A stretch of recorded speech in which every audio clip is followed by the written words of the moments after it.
solusi terhadap permasalahan di lingkungan sekitar dan bertujuan untuk memberi kesempatan kepada para peserta didik untuk mempelajari isu-isu penting di sekitar. Ya.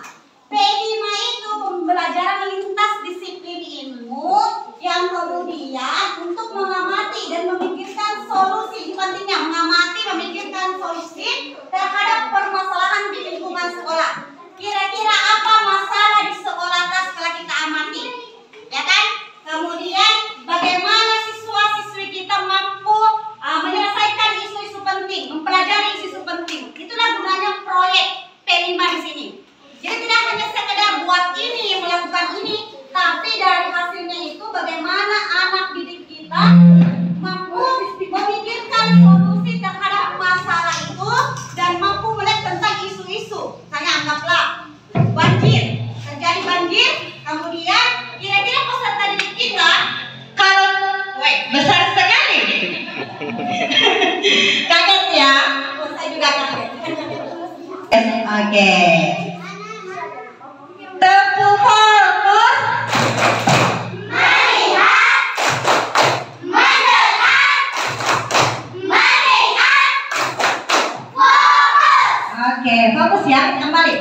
Jadi guru-guru harus paham ini bahwa P5 itu kita ingin menjadikan anak didik kita mampu menyelesaikan masalah dan mengetahui masalah apa saja yang terjadi di lingkungan sekitarnya. Contoh, lingkungan sekolah. P5-nya apa? Ketika anak-anak melihat sampah di mana-mana. Di sekolahnya banyak sampah? Banyak sampah di sekolahnya? Jujur, banyak sampah di sekolahnya? Tidak, Masya Allah kalau tidak ya, karena sudah dibersihkan. Nah, kalau misalnya di sekolah banyak sampah, kira-kira masalah atau bukan? Masalah yang sangat serius karena sampah itu bisa menyebabkan penyakit, bisa menyebabkan banjir dan sebagainya. Nah, anak-anak mengatakan itu masalah. Kira-kira solusinya apa? Nah, tidak usah kita jawab sekarang, nanti kita lanjut. Disinilah gunanya P5. Anak-anak mengetahui masalah yang terjadi dan mampu menyelesaikan masalah itu. Fungsi dari P5 sendiri. Berapa tadi dimensi P5? Berapa? Akhlak kelima, berakhlak, belajar Pancasila, beriman dan bertakwa pada Tuhan Yang Esa dan berakhlak mulia, berkebinekaan global, gotong royong mandiri, kreatif dan bersahabat kritis. Jadi 5 atau 6? 6 ya? 6. Oke, kemudian dimensinya itu 6. Kita pilih Bapak Ibu, mau pakai dimensi apa? Bisa lebih dari 1 dimensinya.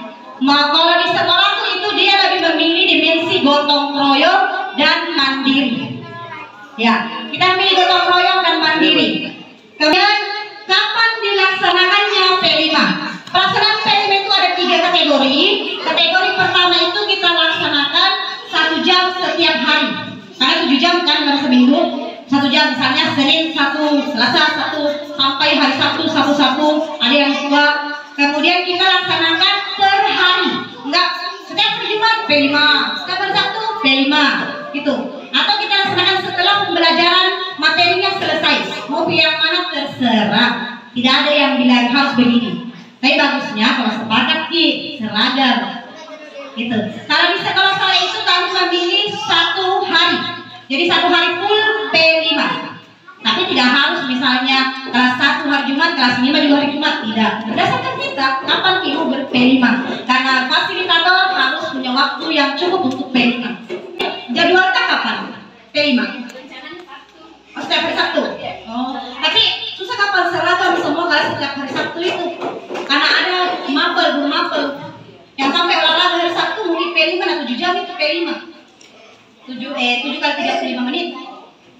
Jadi mungkin bisa nanti kita sesuaikan saja. Intinya, maksudnya ambil 1 hari full P5. Kepada Tuhan dan berakhlak mulia. Akhlak pribadi kepada manusia akhlak kepada alam, dan akhlak dalam bernegara. Sebenarnya ini tugasnya ibu ini jelaskan di kelas, bukan tugas saya. Tapi tidak apa-apa karena kita sama-sama guru, ya kan? Jadi anak-anak, di dimensi pertama itu kalian itu dituntut jadi anak yang istilahnya soleh dan soleha. Beriman. Rajin Ciki sholat semuanya? Rajin sholat. Rajin Ciki bersedekah? Masya Allah. Rajin Ciki tidak disakiti di binatang? Tidak. Tidak ada yang pukul-pukul kucing? Tidak. Tidak ada yang menjaga semut? Tidak. Kalau ada gigi semut, nyamuk dipukul atau dihempaskan? Dipukul.